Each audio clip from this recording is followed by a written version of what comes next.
Welcome to a new episode of the cut content of Counter-Strike. Today we will take a look at the time Valve totally messed up the game's economy. Big time. And I don't mean a little tweak to a price. No, the whole thing. Ever since Counter-Strike became a powerhouse of competitive gaming, changes to the in-game economy are being watched very carefully by the community. Tweaks to the weapons' prices are often being followed by a big outcry of frustration. So now imagine you fire up CSGO, join a game, and find this. A rather radical change to the prices. Something like this happened back in 2006 to the players of Counter-Strike Source. Other than the improved engine, Counter-Strike Source didn't bring many new things to the table when it was released in 2004. It was of course a big improvement over 1.6, yet gameplay-wise it was more of the same, although well received. And on the 11th of October 2006, Valve launched a new system to spice things up: dynamic weapon pricing. The idea was simple: alter the in-game price of equipment according to consumer demand, meaning prices for guns would go up and down depending on how many people bought them during online play. Valve gave us an example of how this works back then. If 10% of all dollars worldwide were spent on the Maverick M4A1 carbine, then its price will increase by 10%. So it was a version of supply and demand, but with the extra caveat that there was actually an unlimited amount of product to go around. As you can imagine, this led to some wild prices, completely out of the ordinary, throwing off the game's meta by a mile. The price of a Desert Eagle rose up to $5,000. Same goes for the AK and M4. Weapons that were of a lower demand drastically decreased in price, going as far down as having submachine guns go out at around $200 to $300. Even Valve knew from the very beginning that this system would not come without its challenges.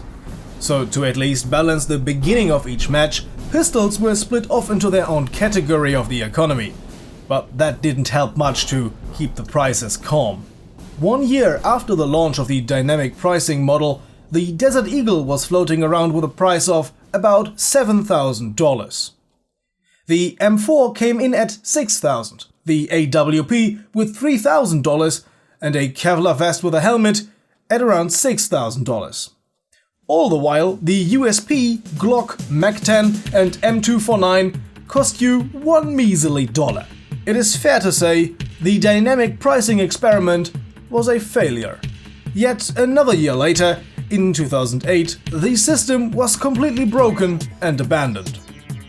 Just before they launched the dynamic pricing model, Valve wrote, "It's all up to you. There is a massive community of people playing Counter-Strike, and for the first time, the actions of the community are going to affect all Counter-Strike players.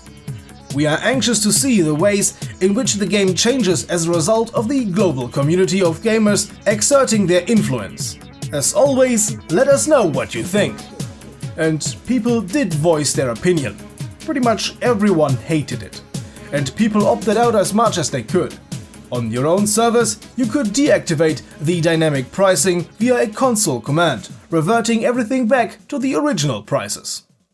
MP_dynamic pricing 0 was the go-to command.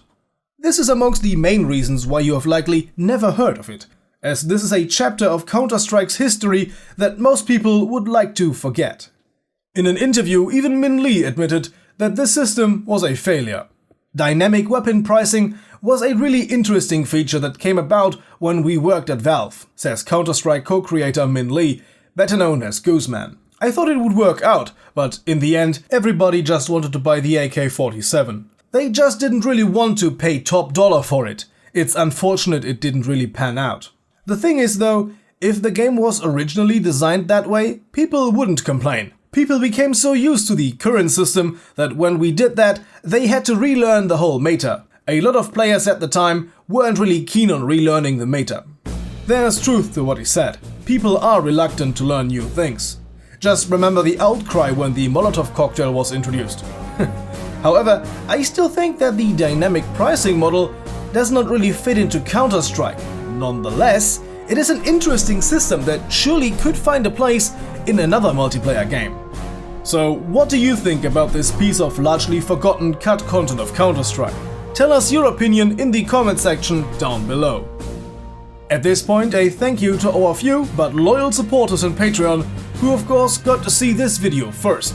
And also a special thank you to Zool, who helped me with the research for this topic. So, as YouTube keeps suggesting me to tell you guys, don't forget to like and subscribe. Until then, see you guys next time. Have a nice day, and as always, goodbye and guten Tag.